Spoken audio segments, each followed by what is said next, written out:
award-winning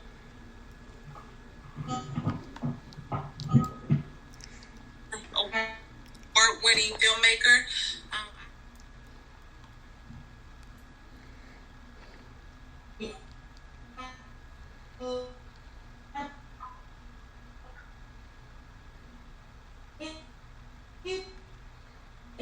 Basically, I've touched my hands on.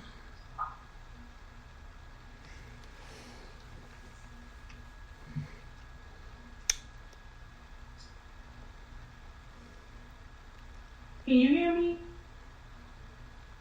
Yeah. Did you hear what I said?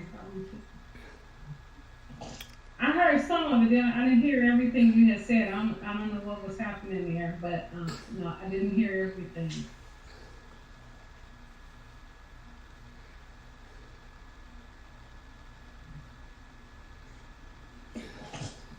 Okay. Can you hear me? Yeah, I can hear you, but you keep going in and out. I don't know why. Can you hear me clearly? Okay. I turned my Wi-Fi up. Okay. Yeah, I hear you fine.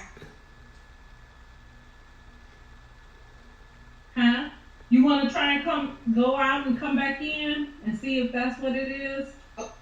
Because your screen keeps freezing up. Okay, one sec. Okay.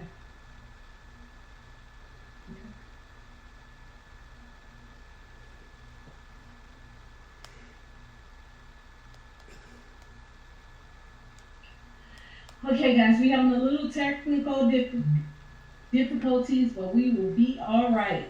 But anyway, before I'm waiting on my guests to come back into the show, I'm going to talk about a little bit of something. Y'all know this month is Breast Cancer Month. Ladies, please get the mammograms. You got to make sure that you up on those mammograms because that breast cancer is no joke. I hate cancer. Cancer sucks. And I just want to make sure that everybody is getting those annual checkups like you're supposed to.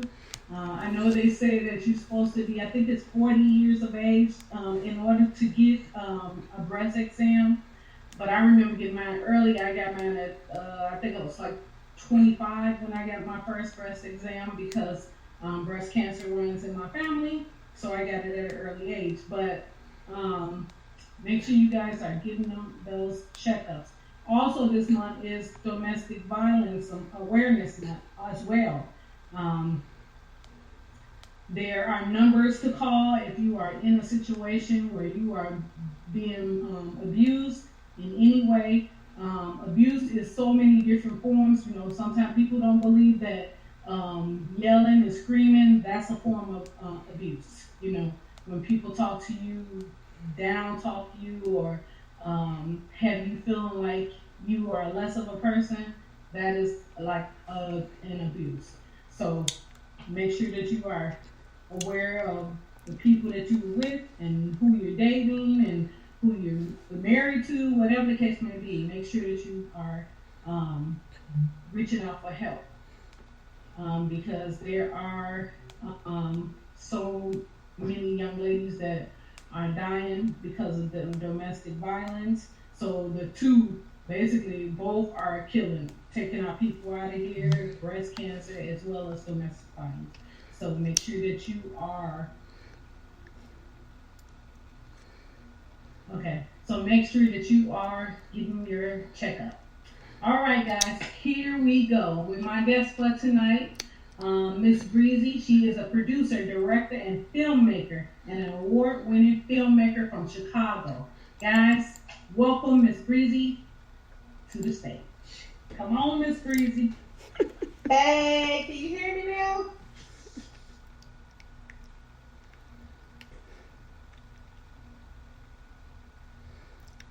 Can you hear me? Hello? Can you hear me? Here? Yes, I'm here. Can you hear me? I can hear you. Yeah, I hear you perfectly fine. Yeah, I can hear you. Okay. Huh? I don't see you though. I can't see you.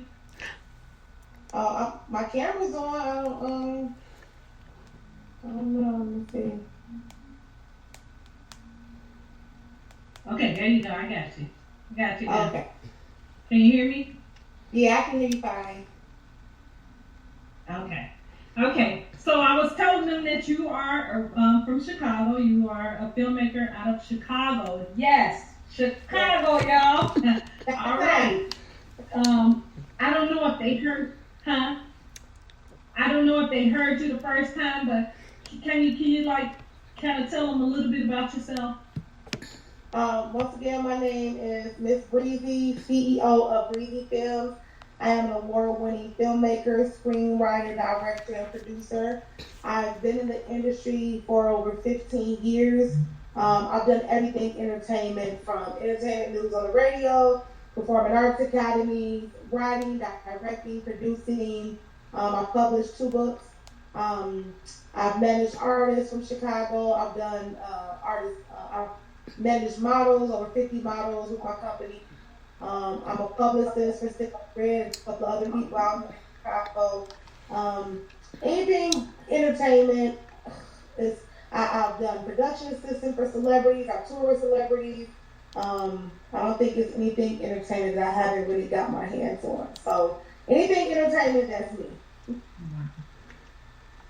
That is awesome. I'm so proud of you. I don't even know you, but I am proud of you because one, you are a sister, a strong sister, and I'm so excited just, because of what you do. I mean, this is something that I always wanted to get into myself. I don't have a clue as how to get into it, but I am so excited for you. Thank you As so an much. African American lady. Thank you. So what made you pursue filmmaking? Well, every year I started my company in 2009 called Breezy Entertainment, and I started off managing models, and then I branched off to managing artists, producing music, and every year I wanted to do a big project, one big project each year to really figure out what it is I want to do in the entertainment field. I was going to school from 2006 to 2015. I have a bachelor's in music business, a master's in entertainment business, and a second master's in PR. But I just didn't know, like, what part of the industry I wanted to do. So I tackled everything from music to PR to management, and I loved every bit. But I wanted to challenge myself and do something different. So in 2014, I had a dream, and I just thought about, like, ooh, why do you watch these? I'm a movie fanatic. But I was like, oh, they should have did this way. They should have did this other way. They should have did this. So I'm like, I'm gonna write my own movie. So 7 years ago, I had a vision. I contacted someone that was referred to me, my girl named Nicole Washington. I told her everything that I wanted to happen in this movie. I just didn't know about writing. I didn't know how to actually format it. So I told her my dream, my vision, my creativity that I wanted to happen, and she made it happen within like 60 days. It was a birthday gift in February for me, a full feature film written for me. It was exactly what I told her I wanted to happen, how I wanted it to be done. And I put it up on, I had a movie premiere for it at Ice Theaters. I put it up on YouTube and received over 1.7 million views. And it sparked a fire in me, like, whoa, I only got 2 million views, like, on an independent film. So I'm like, ooh, now I wanted to challenge myself. So that was 2014. 2017, I decided to write my own first movie called A Promise That Was Broken. I wrote that movie. 2018, I premiered it. It became a huge success. It ended up getting on Prime Video. Actually, both of my movies are now on Prime Video. Party Game, which is my first one, and A Promise That Was Broken, which is the one that I actually wrote, directed, and produced. So I just started falling in love with writing. I did a lot of research. I taught myself. And then 3 years later, I ended up, quarantine. We were on quarantine last year, and I wrote a book called Ignite Your Love. And I was watching Act Like a Lady, Think Like a Man, and I'm like, ooh, my book can turn into a movie. So being bored during COVID, I ended up writing Ignite Your Love. And that became my third movie, which I'm actually premiering this Saturday. So it's just an art that I picked up that I fell in love with that I never saw coming. It's crazy because I went to school for music, but I ended up doing film. It's crazy how things work. Wow. Yeah, that's awesome though. I really like that. That is so cool. Um, what is the drive behind making films for you? Just to be able to give opportunities for upcoming talent. I'm very big on promoting the people that are like the what do they call like the underdogs, the ones like that most big 20th Century Fox or Tyler Perry people, or not saying they don't get chances.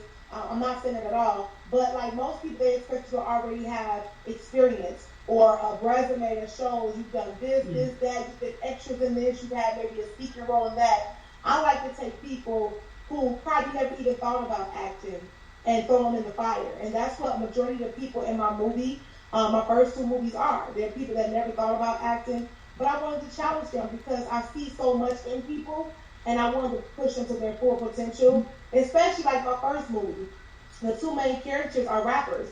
They're like, at the time they were like 38, 39, 40. I'm like, well, what are you gonna do? Rap your whole life? You know, you get older. It's time to, what I'm saying, do something different or add something else to your resume. In this industry, in this day and age, we have to be multi-talented. So I had the main character, Coach Steele. I challenged him. I said, you can do this. If you can memorize lyrics, you can memorize work, lines in the movie. So, he started taking acting classes on his own. He did it. He killed the role. He did so good that he ended up, I inspired him to write his own movie. And it was a huge success also a couple years later. So it's just the drive behind seeing people happy and pushing them to their full potential for me to make, and that's why I continue to make films. Yeah, that is so cool. I've seen what is that? Sandy Red is in the movie. Your movie, Yeah. that you got coming out. I seen that she was in there. Yeah, she's like my sister. She's a close friend of mine. She's one of my clients. She's really cool. Yeah, she right now she's on tour. I just hung up the phone before I talk to you. She's on tour right now with Jesus Christ Superstar on Broadway. She started that right after she came off the TV show The Voice. So she'll be here this Saturday for the premiere, but she's the main character in the movie. She plays Amora Rose, the relationship expert. Yeah, that is so awesome. I'm glad to see that you actually got a lot of your people from Chicago that's actually in the movie. I looked at the trailer and I thought the trailer was so cool. I said I can't wait to see this movie. So what do you look for when you look for in a script? As far I want to be different. Like this movie here, so the first movie, A Party Game, it was just me getting my feet wet. Me seeing how people respond to something different that I've never done before. Seeing the reactions out of people. So the first movie was my trial movie. It wasn't one that I wrote. Somebody else wrote it, but they took my vision, my idea of how my story idea.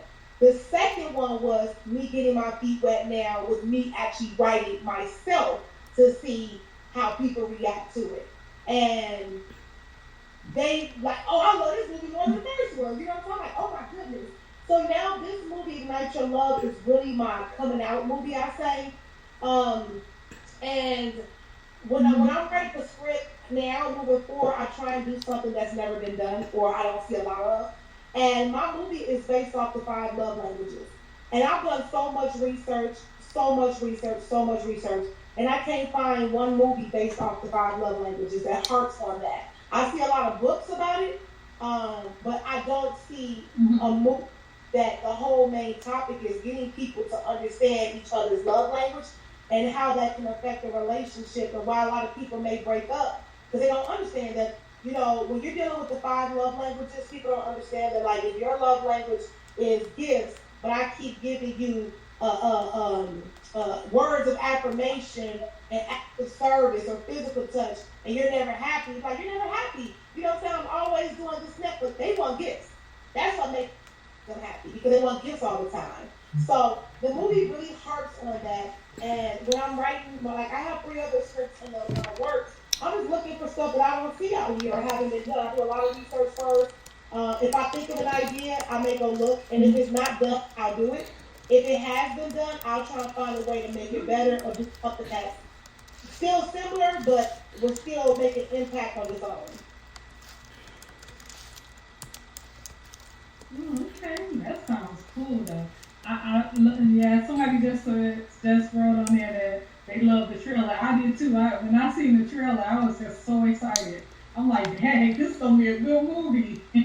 Like when you go to the theater, how do you feel about that? How do you feel seeing that? You know, the excitement. How is the adrenaline going? I know you have an adrenaline rush, but you know, your movie is gonna go into all the theaters soon. Oh my God, when I get off the phone with you, I'm literally running to the mall trying to find the rest of my outfit. Because yesterday I had an interview, today I got an interview with you, or I got an interview with Margaret Foster, the premiere is Saturday, I got an interview with Paul 92 on Sunday. It's so hectic and so crazy. We had a private screen August 7th with media, cast, crew, and sponsors. So it was a huge success. Mm-hmm. The pressure is on now because the main people there I had already knew. They were part of the cast, the crew, my people, basically, as you said. But to now have it open to the public, it sold out 200 people. I have people calling my phone all day, every day, trying to get tickets. People are demanding another premiere, and they haven't even watched it yet, but they heard the reviews on it from people that came to August 7th, people that have read my book. And it's just like I'm getting like way more responses from this movie than the first. Well, the first one I got a lot of responses, but this movie is just like every movie I do, I get scared. I put the tickets on sale September 16th. The first week I may have had 20 tickets sold. I'm yelling at the cast, "You're not promoting! You're not promoting! We're not gonna sell out!" And then I'm like, no offense, black folks, we don't buy tickets to the last minute, and literally 200 tickets are gone in a couple of days. And I was like, okay, what is going on here? I don't have room for everybody. They was like, see, Stacey, I always panic. Sandy tells me all the time, I panic, I freak out. I'm like, look, I just wanted to be perfect. I'm very hard on myself. I don't like to fail. So to see people smile and say like, you taught me something in this movie. It wasn't just for women, it was for men too. For men to come up to me and say, oh my God, that movie was so good, it means a lot to me, That's a bonus right there when you got the men even saying something. Because it's not a male bashing movie or nothing like that. It didn't look like from the previews, from what I've seen from the trailer, it don't look like it's a male bashing movie. So when you got men saying that, oh man, I have to see this. I gotta see it. You know it must be a good show. So I know that I'm sure your movie gonna go around. It's gonna get to the other theaters right now. I see that it said the theater. It's gonna be at the theater in Crestwood. Saturday, right? So how do you get it to the other theaters? I'm sorry. You say what? I said, I see that your movie is coming to the Crestwood Theater. So how are you going to get it to the other theaters all around? I said, I see that your movie is coming to the Crestwood Theater. Well, so I'll be honest with you. I'm independent. So everything that's happening. Are you still there? Just keep talking. She'll be back. Okay. Just keep talking. Oh. So I'm independent, so everything is funded by me. So the rental of the movie theaters, the production of the movie, everything is funded by me. So it's just I'm trying to get a sponsor to help me tour it. I'm flying out to Atlanta next week to meet with some people so I can try and get out there at Atlanta movie theaters. So right now it's just whatever I'm funding is where it's gonna be at. So. Okay, let me ask you this question. What would you say you are able to do as much as you do because of your... Now, would you say that you're able to do as much as you do because of your education? Not at all. They tell you that you don't necessarily have to go to school for entertainment. You know what I'm saying? Because it's just all about talent. But see, I'm not an artist. I'm not a singer. I'm not a dancer. Back in high school, I was, but I'm not a rapper. I went to school just to learn the business side of things, how to write contracts, how to consult people.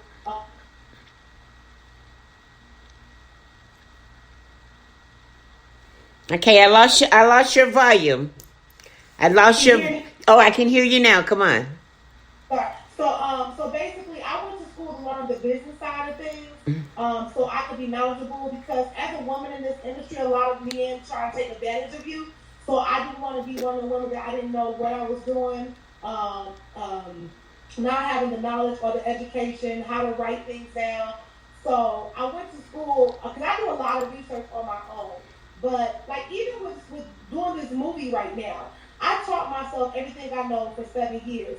But over COVID, a lot of people don't know. I was making the announcement on Saturday, but because I've done interviews, I've been making the announcements now. But I was in school for during COVID also at New York University. So I just finished school and I'm waiting on my degree now to come in the mail because I just got a degree in film and TV industry essentials.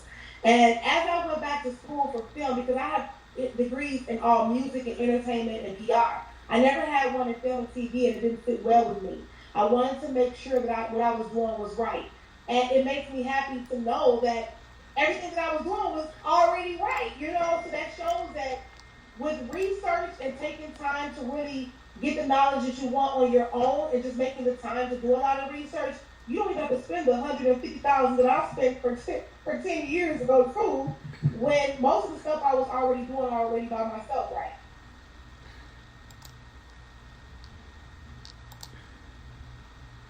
Oh, wow. Okay. What else am I ask you? What would you say is your greatest accomplishment to date? My greatest accomplishment. I would have to say never giving up because there's been a lot of times that I wanted to stop. So I feel glad that I've accomplished what I've accomplished so far. Like to do as many things I've done in this industry over 15 years, people be like, "How do you do it?" I'm glad. My main thing is my accomplishments is my degrees. To be able to go to school and say that I have 2 masters and now just finished school again with a degree in film and TV, that accomplishment alone means a lot to me. One, because nobody else in my family went to college out of the 5 kids. I'm the only one. Also to make my mom and dad proud, passed away in '09. And also just to leave an impact on my daughter who will be 22 next month, to let her know like not to give up, live your dreams. And it's going to be a long road. It's going to be hard. It's going to be a lot of tiring nights, but to know that I'm still accomplishing everything that I ever wanted to is the most fulfilling thing ever.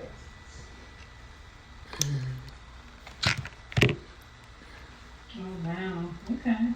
Somebody said, is this your full-time job? No, I'm a special needs pre-K teacher for CPS. I work with kids 3 to 5 who have autism, Down syndrome, and behavior problems, ADHD. That's my full-time job, Monday through Friday, 7:30 to 3:15. And then after that, it's all Breezy films.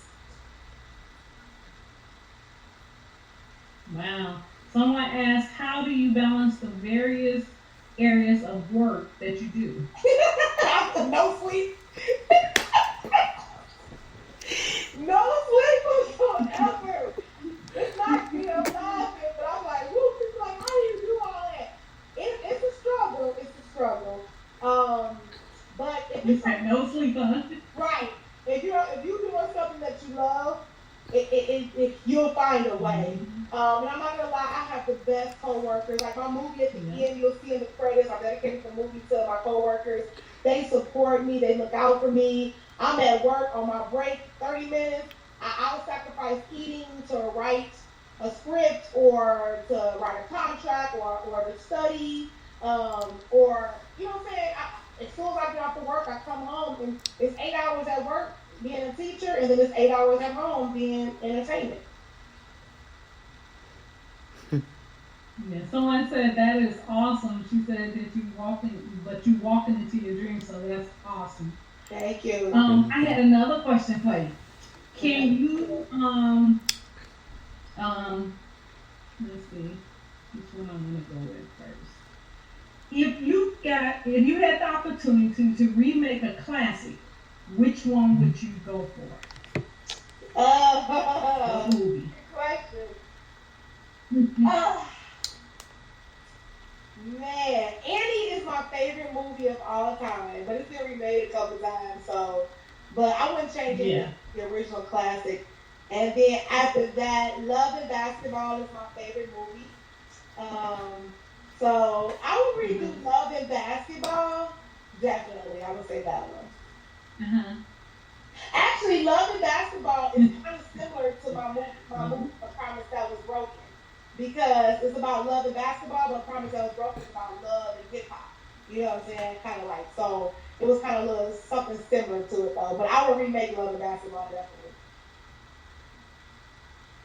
Oh, okay. Okay, that's a good one.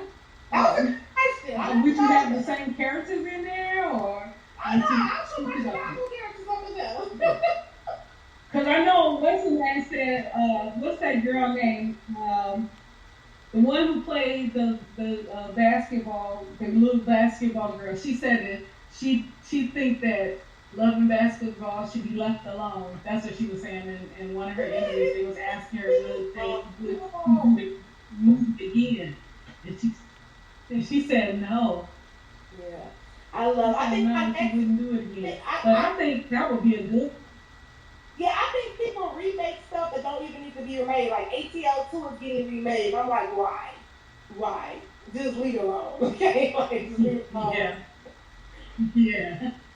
When you were in the studio and you were doing your movies, getting ready to do movies, do you guys stick to the script, or do you, when you shoot your movie, do you stick to the script, or do you change it up a little? You allow them to change it up, your characters, actors to change it up just a little.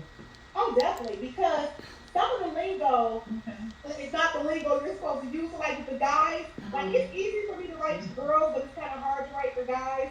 But I do a pretty good job. But sometimes they be laughing like, come on now, we don't talk like this. I said, well, you know what to do. When we get on set, as long as you sticking mainly to the main part of the script, do your little lingo and your slang. I don't care whatever. I'm just writing the basics. And then when we go shoot, you know, so we're in rehearsal, they'll tell me like, Breezy, can I do this? And I'll say yay or nay. As long as it doesn't get off script, then we're good to go.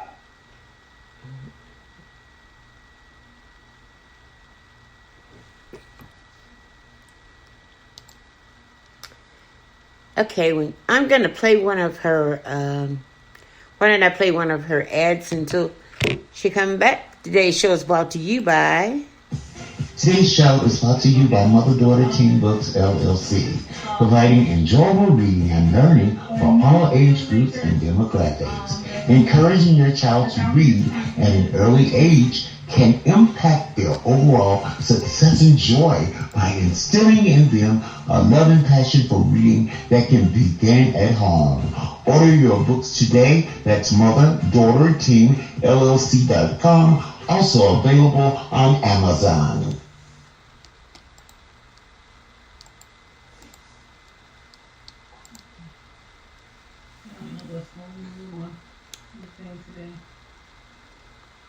Okay, can you hear me? Yes, I can. Okay. So, do you have any advice for any new filmmakers out here today? My thing is, dealing with new filmmakers. First of all, don't give up. Don't feel like you can't do it if you don't have a budget. Because like I say, I'm self-funded everything for 15 years. I have never had a big backing as far as sponsors or investors. When I've had sponsors, it's been mainly like, okay, they let me use a location or something like that. But as far as money-wise, I have never had somebody to back anything that I've done. I don't like owing people either, you know what I'm saying? So if it's not a sponsor, I don't prefer investors. But I just advise them, like, you can do it, you know what I'm saying? If you take some classes, if I knew this question was going to be asked, it was a workshop that's offered through the city of Chicago. If you're in Chicago, that offers different film classes or workshop classes on how to screenwrite, how to shoot, how to edit. I'm actually, as of January 1st, I'll be launching into my new business, which is entertainment consulting. So I'll be helping people like where they can download different templates and stuff on stuff dealing with filmmaking, things dealing with production, dealing with music, PR, everything entertainment. But just read up knowledge. You don't necessarily have to go to school for it. It's good to have that knowledge in the back so you can always stay up to date with things, current in the field, depending on what you're trying to get into with the industry as far as film, whether it's production, whether it's editing, videography, directing, producing, it's different realms. But if they don't want to go to school, I would just say take some classes. Just Google. That's the biggest thing that I do. I Google everything. Google filmmaking classes, filmmaking workshops, and then I just self-taught myself until I decided just to go back and see if I was doing everything right, and I was. So thank God. So yeah, just do a lot of research, and then if you know somebody in the industry or whatever that's in filmmaking, ask for like a coach or a mentor to mentor you. Search on Instagram, filmmaker. You search filmmaker, all these filmmakers will come up. Just send them a DM and let them know what you're trying to do and see if you can like maybe shadow them one day, give some advice, and just it's all about networking.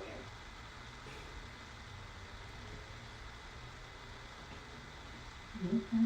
Yeah, that is so true. That networking is so important in any field. Any field you're trying to get into, it's good to network with folks. Right. Which filmmaker has influenced you the most and why? I don't really. This question has been asked a lot, and I be torn with it. It's like I don't really pay attention to which filmmaker has really influenced me. Because I like to do everything. Like, I don't like to look at other people. Like, I watch a movie and stuff. I may analyze it.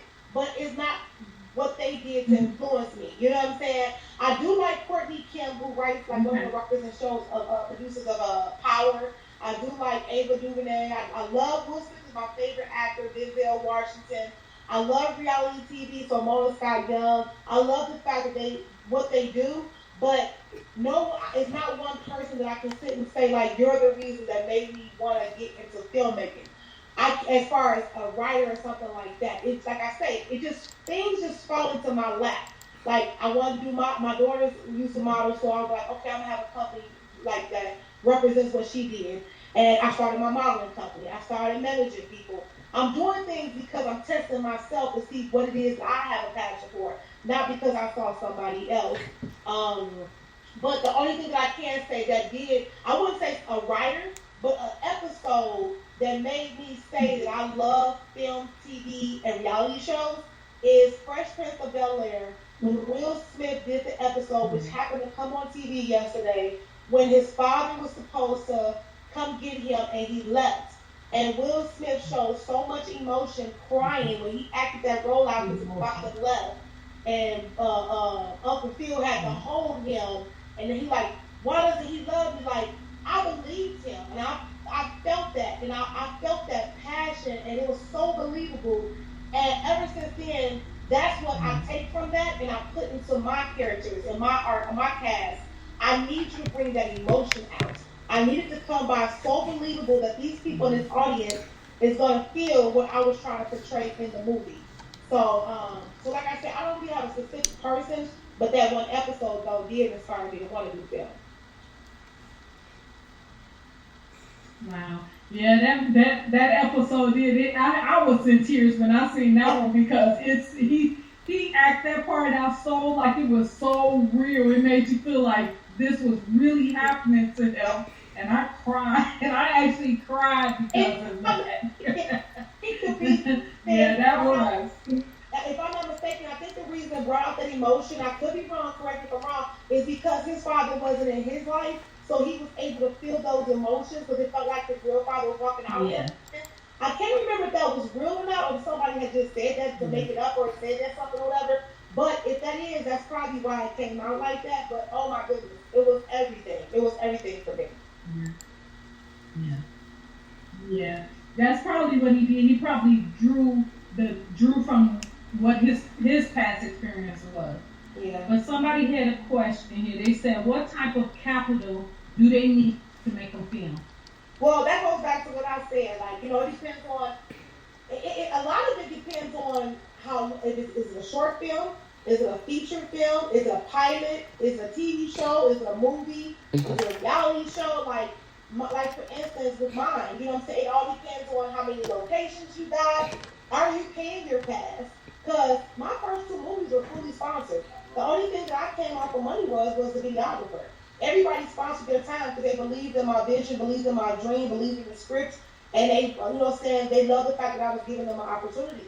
So my first two movies basically were free, outside of what I paid the videographer to shoot it and edit it. This third movie, I told myself that I wanted to start paying the cast. So, you know what I'm saying, I paid all the cast, and then, you know what I'm saying, like little stuff, like little props and stuff that I bought. My movie is very detailed. Like one scene in my movie, I ordered 20,000 roses, 20,000 rose petals. So it was very intricate. So I had to, you know, pay for stuff like that. So it just all depends on how much you want in your movie, how many locations, how detailed, is it explosions, is it this and that. So it can range from all fully sponsored, if you got supporters, to millions of dollars. Oh, okay. So you can actually film a movie all in one spot, right? Yep. That can be done, right? Hey, look, this movie right now, the movie that plays on Saturday, Night Your Love, I'm sitting in my living room right now, right? My living room was used as Fail. Fail is the father in the movie. He's the lead singer of Public Announcer, the group Public Announcer. His house scene was my living room. Okay. But my living room was also turned into the super paint room at one point. Then the dining room right here to the side of me was Sandy's dining room for her so-called house. The kitchen was for the scene for Fails. The bedroom was Sandy's room, but the room next to that was her sister's supposedly room in the movie, her friend's room in the movie. So I used my house for almost 4 or 5 scenes. But in the movie, it looked like 4 or 5 different locations. You know what I'm saying? But it was all one. I mean, it's one location, but in the movie, it looked like 4 or 5 different scenes. So yeah, when you ain't got the budget, you got to work with what you can work with.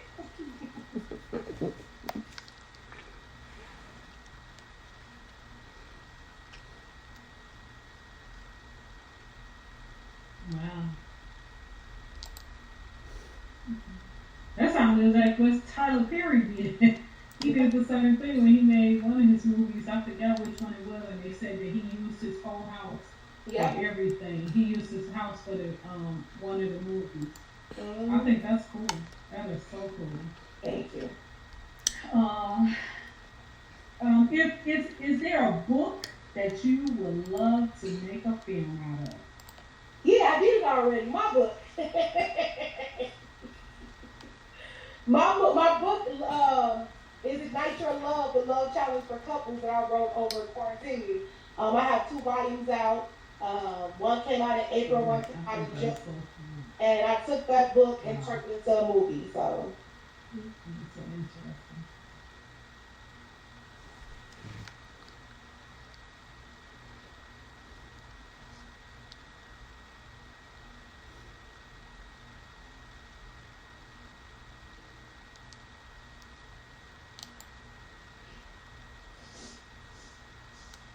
You'll have to look to the sponsors until she can come back into the screen. Can you hear me?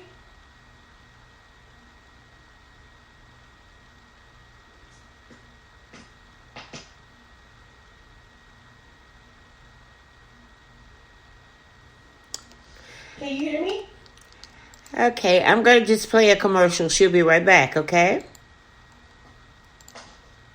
I'd like to welcome you to the Church of What's Happening Now, right here on the west side of Chicago in the Austin community, where we have a special guest that is going to entertain us in song.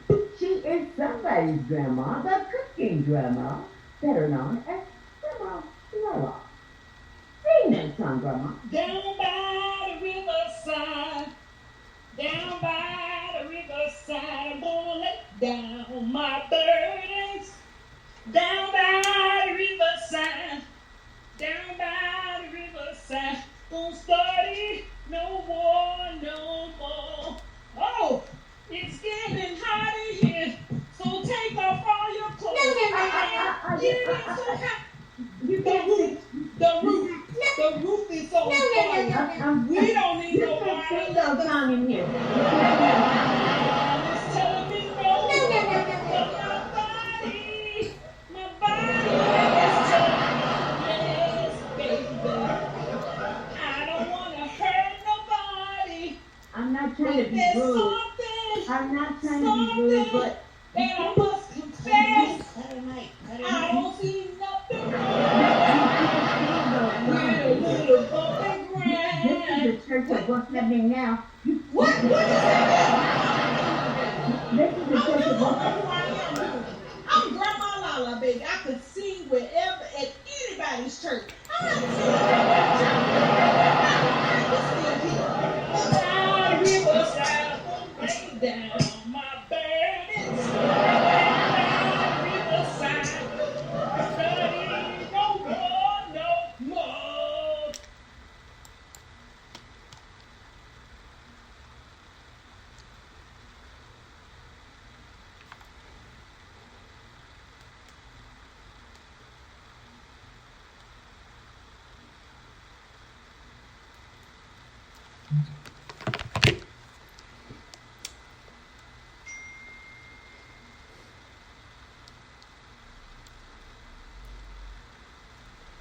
Oh. I tell you, the devil is truly Now, I ain't had no problem with this thing all week long. Now, today is just decides to do this thing. But you know what? We still keep on pushing. The Lord is still.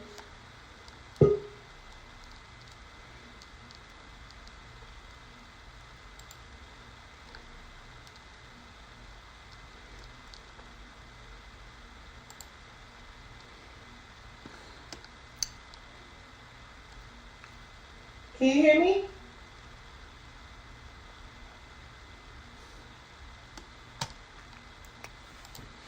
Okay, I think her screen may be frozen. Can you hear me? I can hear you. Can you hear me?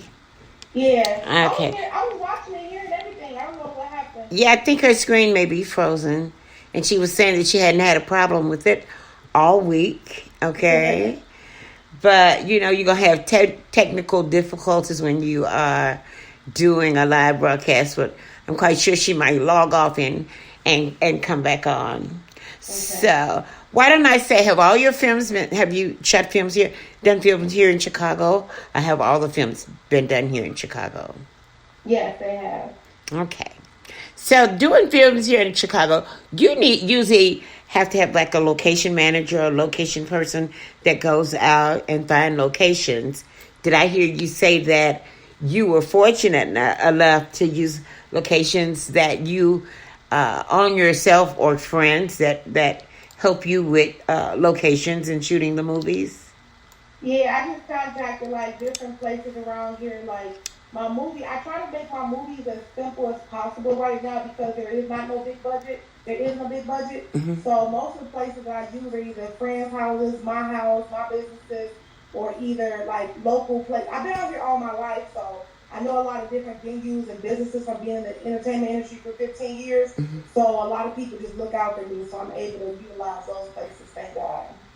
Okay, I guess because, it's such a great thing that you're here in Chicago and that you are using a local talent because, there's a lot of talent right here in Chicago that needs to be exposed.